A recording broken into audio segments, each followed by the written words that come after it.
Assalamualaikum warahmatullahi wabarakatuh. Pada kesempatan kali ini saya akan membawakan ulasan tentang buruh yang bertajuk Dedikasi Buruh Pak Paidi Tanpa Batas Sakit Tetap Kerja Piket Malam. Pagi istri dapat kabar meninggal. Kasus ini terjadi pada 4 Juni tahun 2023 di Jalan Industri di Cikarang. Buruh tersebut bernama Pak Paidi. Jadi singkat cerita, buruh tersebut dalam kondisi sakit. Namun karena dia dapat kerja piket malam, dia tetap berangkat kerja dan mengabarkan ke istrinya bahwasanya dia kondisi tidak sehat. Sehingga istrinya mengantarkan dia ke tempat kerja jam 7 malam. Sesampai di tempat kerja, istrinya titip pesan juga kepada rekan kerjanya bahwasanya Pak Paidi kondisi tidak sehat untuk mengabarkan kondisi Pak Paidi apabila terjadi sesuatu. Dan menurut pengakuan rekan kerja Pak Paidi, malamnya Pak Paidi itu pamit ingin istirahat untuk tidur.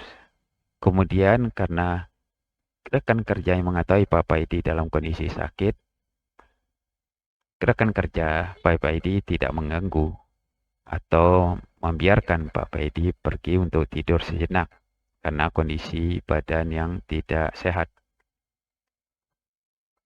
Kemudian pada pagi harinya, rekan kerjanya sudah pulang, namun sang istri pagi datang menjemput dikarenakan Pak Paidi tidak pulang yang seharusnya sudah pulang jam 7 pagi. Sang istri bertanya kepada rekan kerja Pak Paidi, di mana Pak Paidi dan rekan kerja Pak Paidi yang lain mencari dan mendapati Pak Paidi di posisi tempat tidurnya semalam.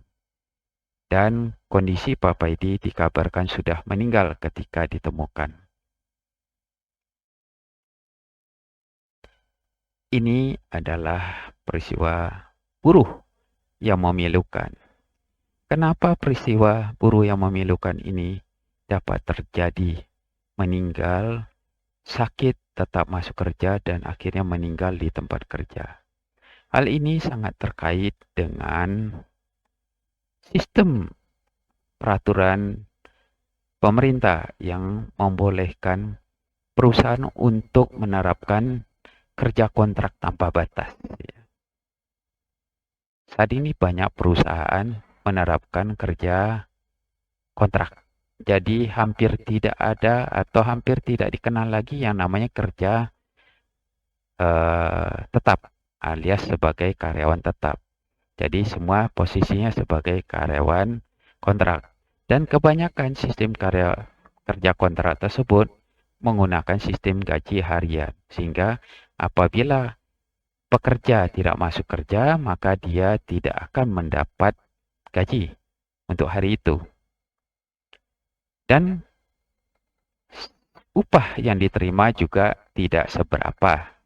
Dan sehingga menuntut si buruh bekerja tanpa lelah, tanpa ada istilah tidak masuk. Karena kalau dia tidak masuk kerja, maka dia tidak dapat penghasilan. Sedangkan dia punya kewajiban mencari nafkah untuk keluarganya. Nah, inilah yang terjadi di sistem perburuan di Indonesia saat ini. Sehingga banyak buruh-buruh kita yang bekerja tanpa memperhatikan kondisi kesehatannya. Nah, itulah yang menjadi perhatian bagi kita semua ya. Memang pada saat sekarang ini, justru sistem perburuan kita atau peraturan perburuan kita sangat-sangat tidak berpihak kepada buruh. Peraturan dan sistem perburuan kita sangat-sangat mengekang buruh itu sendiri dan sangat merugikan pihak buruh. Entah kapan buruh mendapatkan perbaikan. Sekarang ini buruh bukannya mendapat perbaikan dari waktu ke waktu, justru mendapat hal-hal yang justru menurunkan martabat buruh itu sendiri. Berharap kita ke depan buruh akan menjadi lebih baik. Untuk itu, pilihlah pemimpin yang benar-benar berniat untuk memperbaiki atau meningkatkan kesejahteraan rakyatnya, untuk meningkatkan kemakmuran rakyatnya, terutama kalangan buruh dan rakyat jelata lainnya, atau rakyat yang termarginalkan. Pilihlah pemimpin yang benar-benar punya niat untuk menekan angka kemiskinan dan meningkatkan kesejahteraan seluruh rakyat Indonesia tanpa terkecuali. Demikian ulasan saya kali ini. Semoga mendapat manfaat dari ulasan ini.